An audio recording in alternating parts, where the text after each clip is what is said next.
என்னோட நேம் மங்கையர்கரசி. நான் வில்லிவாக்கத்துலேருந்து வரேன். ஃபர்ஸ்ட் நான் என்னை பற்றி நான் சொல்லிக்கிறேன். நான் எப்படி சென்னைக்கு வந்தேங்கிறது ஃபர்ஸ்ட் சொல்கிறேன். நான் வந்து 10th தான் முடிச்சிருக்கிறேன். 10thலேயே வந்து 2 வாட்டி பல்ட்டி அடித்தேன். அதுக்கப்புறம் எனக்கு படிப்புல அவ்வளோவா இன்ட்ரெஸ்ட் இல்லை.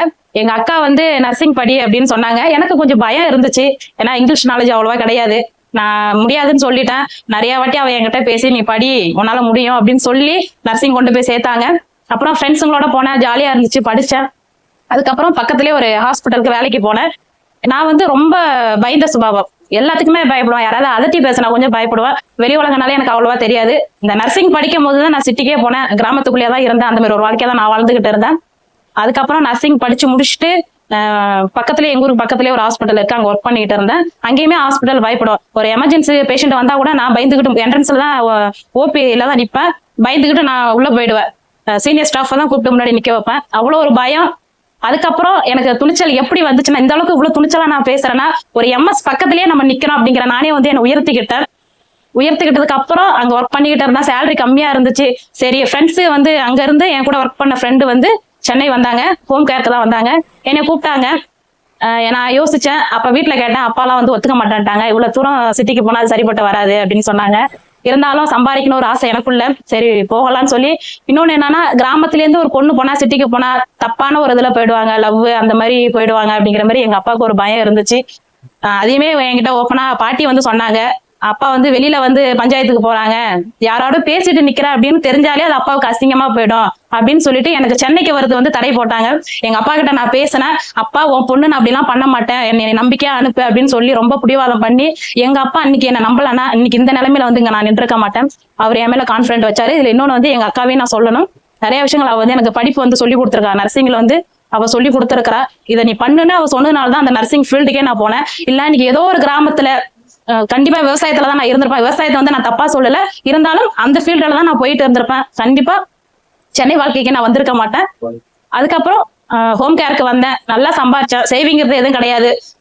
காசை வந்து நான் ஒரு எப்படி சொல்றது, சேவிங்ஸ் பண்ணி வைக்கணுங்கிற அந்த ஒரு எண்ணம்லாம் இல்லை.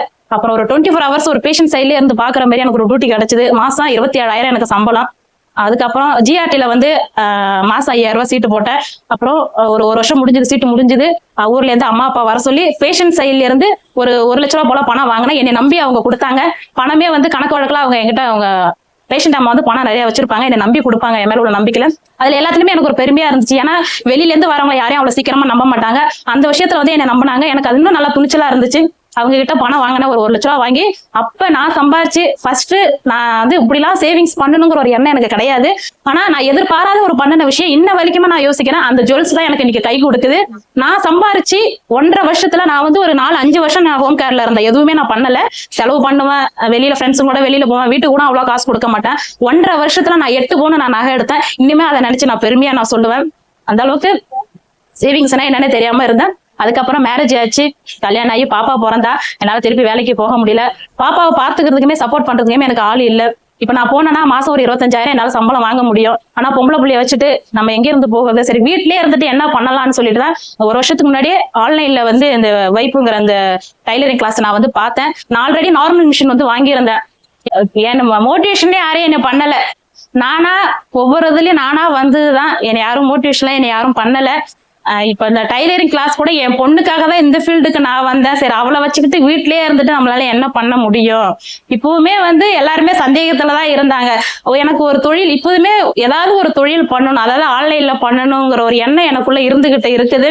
நம்ம யார்ட்டையாவது சொன்னோன்னா யாருமே வந்து நீ இதை பண்ணு அப்படின்னு சொல்ல மாட்டேங்கிறாங்க. எடுத்த உடனே முதல்ல பிள்ளைய வளர்த்து அதுக்கப்புறம் நீ இறங்குங்கிறாங்க. எனக்கு வந்து பினான்சியலா இப்போ காசு, ஏன்னா என்னோட தேவைக்காக எனக்கு காசு வேணுங்கிற ஒரு கான்ஃபிடென்ட்ல நான் இருக்கிறேன். இந்த டைலரிங்லயே வந்து ஏதாவது பண்ணணும், சொந்தமா ஏதாவது ஒரு கடை போடணுங்கிறது என்னோட ஆசை. எப்படியாவது அதுக்கு முயற்சி பண்ணணும். வந்தேங்க, நல்ல மேடம் கிளாஸ் சொல்லி கொடுக்குறாங்க. இப்ப நான் போட்டுக்கிற பிளவுஸ்ல எல்லாமே நான் தச்சுதான். எனக்கு தேவையான பிளவுஸை நான் தச்சுக்கிறேன். இது வரைக்கும் நான் மத்தவங்களுக்கு இன்னும் தச்சு கொடுக்கல, ஆனா எனக்கு நான் தச்சுக்கிறேன். எனக்கு அதுல வந்து சந்தோஷமா இல்லை. நானா என்னை உயர்த்திக்கிட்டுதான். என் ஃப்ரெண்டு ஒருத்தி இருக்கிறா, அவகிட்ட நான் சொல்லுவேன், இந்த டைலரிங்க்கு நீ போ, ரொம்ப கஷ்டப்படுறா, நீ போ, கஷ்டப்பட்டுட்டு இருக்கிறதோ உனக்குன்னு ஒரு தொழிலை உருவாக்கு அப்படின்னு அவ்வளவே நெகட்டிவா தான் பேசுவா.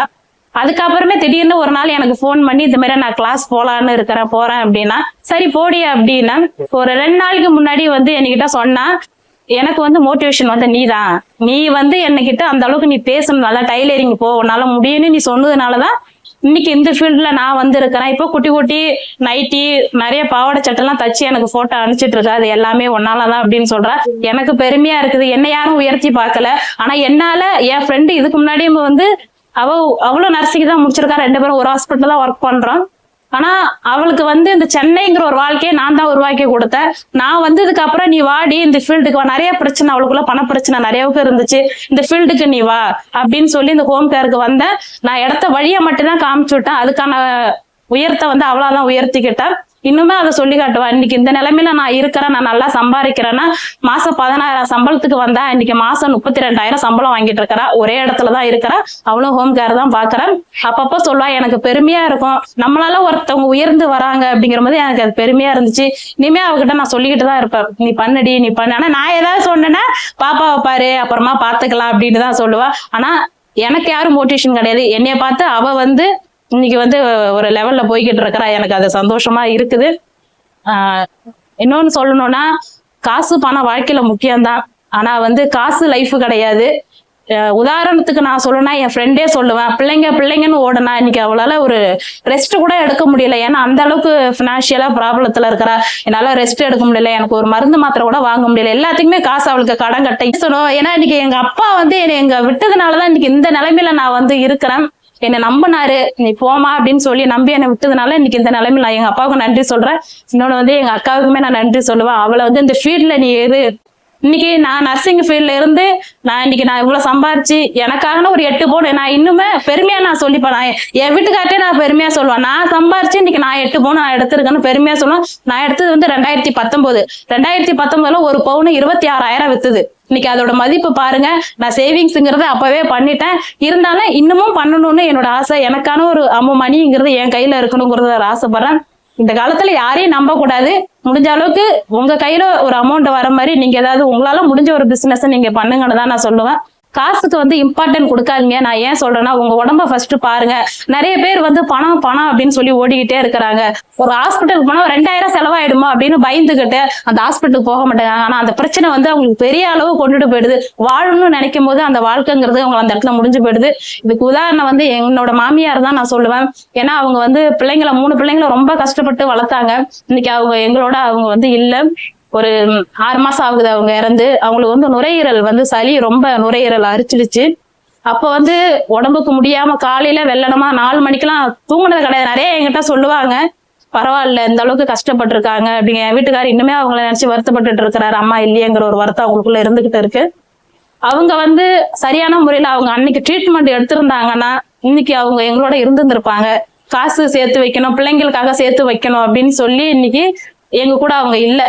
அதனால காசுக்கு வந்து இம்பார்ட்டன்ட் கொடுக்காதீங்க. காசுங்கிறது இன்னைக்கு வர நாளைக்கு போகும். ஆனா நம்ம உசுறு இது ஒரு வாழ்க்கை, ஒரு ஜென்மம் தான். உங்களுக்கு பிடிச்ச மாதிரியும் வாழுங்க, பிள்ளைங்களுக்காகவும் வாழுங்க. பிள்ளைங்களுக்கு உங்களால என்ன முடியுமோ தேவைக்கு இருந்தா போதும், அதிகமா வேணும். என் வீட்டுக்காரே இதை சொல்ல, எங்களுக்கு பினான்சியலா ப்ராப்ளம் இருக்கு, எவ்வளவு கடன் இருந்தாலும் பரவாயில்ல, ஹெல்த்தியா இருக்கிறியா போதும். இருக்க ஒரு இடம் 3 வேளையும் சாப்பிட்றதுக்கு நம்ம யாருக்கிட்டே கையேந்து நிக்கிற அளவுக்கு ஒரு நிலைமை நமக்கு வர வேண்டாம். அந்த வாழ்க்கை நம்ம வாழ்ந்தாலே போதும். கடன் தானே பாத்துக்கலாம் விடு அப்படிங்கிற மாதிரி என்கிட்ட தான் நான் சொல்லியிருக்கிறேன். என் வீட்டுக்கிட்ட தான் நான் சொல்லியிருக்கிறேன். ரொம்ப நன்றி. பேச வாய்ப்பு கொடுத்த அனைவருக்கும் ரொம்ப நன்றி.